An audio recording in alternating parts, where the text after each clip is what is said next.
Welcome to the Managing the Smart Mind podcast with your host, Coach Kramer. This is episode 93, Boundaries, Building Blocks for Solid Relationships. Hello, smart human. Welcome to this third part of our series on smart relationships. So far, we've looked at dating and attraction, super fun. We've looked at compromise, also super fun.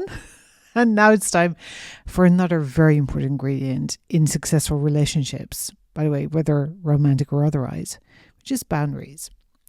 So, first of all, what is a boundary? Well, the simplest way I have of saying it is a boundary is something that is completely non-negotiable to you. Because boundaries are not absolute values, although admittedly most humans share common boundaries around things like stealing, lying, murdering and the like. In general, boundaries are personal non-negotiables. And that is exactly why they are so important in relationships. Because different people can have different boundaries, right? Boundaries around very different things. They can have different values. And unawareness of these boundaries or not enforcing them can cause an awful lot of stress, anger, fighting, and eventually, if you don't figure it out, the end of the relationship. And I think it's important to realize that we all come from very different backgrounds, we have different histories, different milieus, different cultures. And especially then when we meet in relationships, we can have ways of doing things, for example, that to us make perfect sense, that are in a way non-negotiable because they're so ingrained. And the way someone else sort of is in that relationship can totally collide with your values. I'll give you an example. I was raised by parents who actually lived through the Second World War. My mum was very young. She was born in 1936. My dad was born my mum was born in 1935. My dad in 1926. And to me, throwing something away is just sacrilegious. It is anathema. It is, right? Something, and I have to say something that could possibly be reused. But that is how I was raised.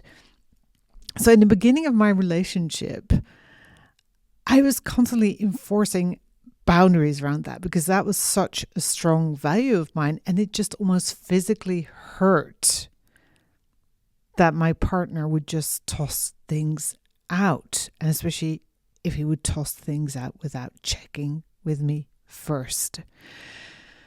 Now, if you look at this from a sort of neutral perspective, you could say, but your boundary is nuts. It's just, war trauma or whatever you want to call it. It doesn't make sense. Sure, right? And I could work on that, etc., etc. Doesn't matter. We all have our baggage. We all have values. And there's a reason usually we have those values and why they matter so much to us.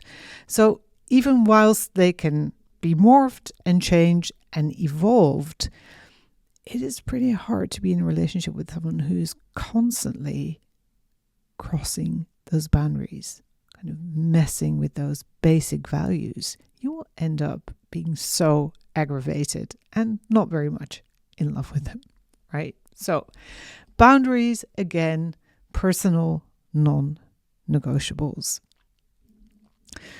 So if you're not aware of your boundaries and you're not enforcing them, or your partner isn't aware of theirs and not communicating them, this can cause so much stress and resentment and unnecessary fighting, all that kind of stuff.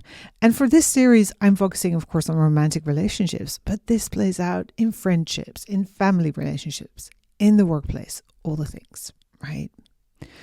So your responsibility as a partner is to be aware of your boundaries and to be willing and able to enforce them if necessary.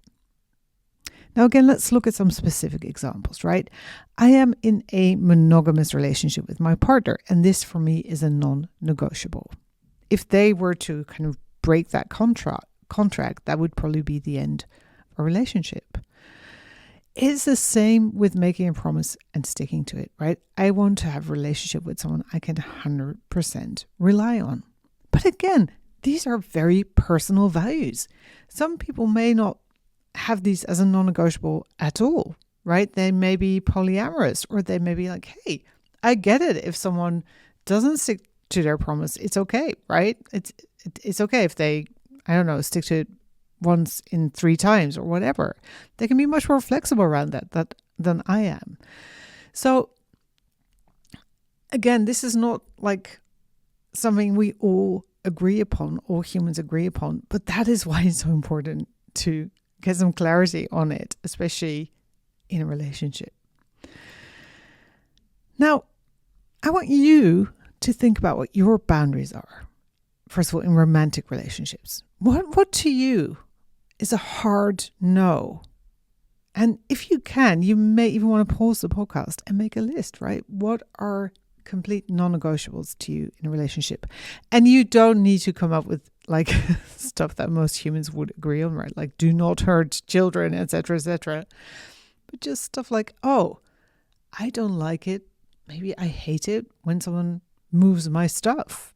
That could be like a boundary. You like, if I have a desk in my house and I put stuff on there, I go insane when someone moves my stuff, and I want to set a boundary around that. So make a list. What are your non-negotiables? And again, if you're laughing very hard, hey, try being autistic. Seriously.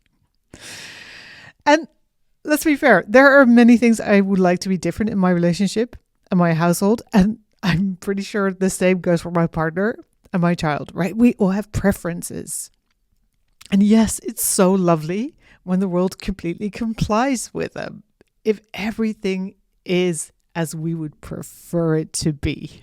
That is amazing. But as you know from the last episode on compromise, usually the other humans we share our lives with tend to have some different preferences that don't always align with ours. Maybe they love to stuff the living room full with bric-a-brac, where you prefer blank walls and beautifully empty spaces. Maybe they love to eat steak and you have been a vegetarian for 20 years. Maybe to them it's essential to go off on their own for a couple of days each month, and you think that is the most ridiculous thing ever, right? Does that mean they don't love you? But as long as they don't try to force you to live like them, and vice versa, these issues do not require boundaries, right? They require loving communication and probably some compromise. Maybe if I'm a vegetarian, I would prefer for you to eat your steak on the days that I'm eating out. Who knows, right? That's compromise. So let's look at true boundaries. Let's look at what most people would say is a deal breaker, a non-negotiable in a relationship. And that is, I think, talking disrespectfully to someone. And now, of course, we should be more specific at being disrespectful, but I think you know what I mean, right? If someone uses language that is very deprecating in an argument, to me, that is a non-negotiable. So if this is a boundary for you, and I'm hoping that it is, then you need to be willing to enforce it. And that can be hard when you love someone very, very much, when you're, so enamored with them. They're like, oh my God, I hate that they're doing this, but I love them and I can't speak up. It can be very hard, especially when you're an empath and even maybe have compassion and you think you understand why they're behaving like this, right? How, all the reasons they're being reactive, whatever is being triggered, etc., etc. It can also be very hard to set boundaries when you and your nervous system are terrified of conflict. And another thing that makes it hard is all the cultural conditioning you've probably received when growing up to appease people rather than meet them head on, right? Don't rock the boat. Don't be difficult. Why make things difficult? Let's all live in blissful harmony. Yeah. Well, the problem is if you do not set boundaries and enforce them, then your relationship is pretty much doomed, right? There's not going to be harmony long term. Allowing someone to constantly cross the line, however much you love them, will gradually undermine your self-confidence and self-trust and breed a shit ton of resentment rather than love. And don't get me wrong, this is a slow process. It can go on for years, but hey, why have a festering relationship rather than a flowering one, right? So boundaries really matter. If this is you, if you have a hard time setting and enforcing boundaries, here are a couple of things you need to do. First of all, you want to figure out whether your nervous system goes into freeze, flight, fright, or fawn response during conflict. And if so, learn how to regulate it. Second, you need to make a decision. You need to decide that whatever happens, you'd rather live with yourself and your values than with someone else without your values, right? And you need to start practicing setting boundaries in small steps and slowly building your self-confidence that you can and will be okay if someone isn't happy with you and doesn't like or agree with your non-negotiable. And I think that last part is very important. I think way too many people think they need to get their partner on board with their non-negotiables. And, they keep kind of pushing, but do you get it? Do you see why I want you to do this? And listen, it's nice if they do, but it's not necessary. They just need to respect your boundary. So don't try to make them understand it or feel the same way about it as you, right? I could never get my husband to sort of be on board with my crazy need to not throw things away, right? I can explain where it comes from, but he's never going to be like, yeah, no, let's, not throw things away. Let's make that a core value. It's not going to happen. And that's okay, right? But first things first, if you notice that your heart always starts to be like crazy during conflict and you can't think anymore and you're terrified, then your nervous system probably needs some help. You can consider hiring a therapist to work with you on this, right? Or look up somatic practices to help you regulate your nervous system so you can actually stay centered during those hard conversations. And if you know and trust your partner enough, you can also ask them to help you in this process. If you think they're willing and able to hold space for both of you, right? For both themselves and for you, which, by the way, is not an easy thing to do. You can tell them, hey, I'm noticing that my body's in overdrive and it doesn't know how to calm down. Can you give me a moment? And then put your hand on your heart and take a couple of deep, calm breaths to reset, right? Like, because communicating with your partner or anybody else when your nervous system is activated, not a good idea. Now, once you've learned how to do that, think about something that you would like to set a boundary around but have been avoiding communicating with your partner. Think about the boundary and the consequences you want to enforce if your partner does not respect it. Now again, don't let your brain immediately go to doom and gloom, right? Not all relationship boundaries are, if you do not abide by this rule, I will have to end our relationship and leave you, right? I think too many people go into black and white thinking, like, if I start setting boundaries, that will mean that, the boundary is that if that person does it, it's the end of the relationship. And I'm not sure I want to end the relationship. So don't make that a consequence of the person, crossing the boundary. There are lots of different types of consequences. For example, a less dramatic boundary can be that if you see that your partner loses their temper, that you leave the room and you don't come back until they've calmed down, even if you're in the middle of an argument or conversation. So the boundary is, hey, I am not going to be around you when you lose your temper. And the consequence when the boundary is crossed, i.e. when they do lose their shit, is that you leave the room, not the relationship, right? It's a gray area. It's not black and white.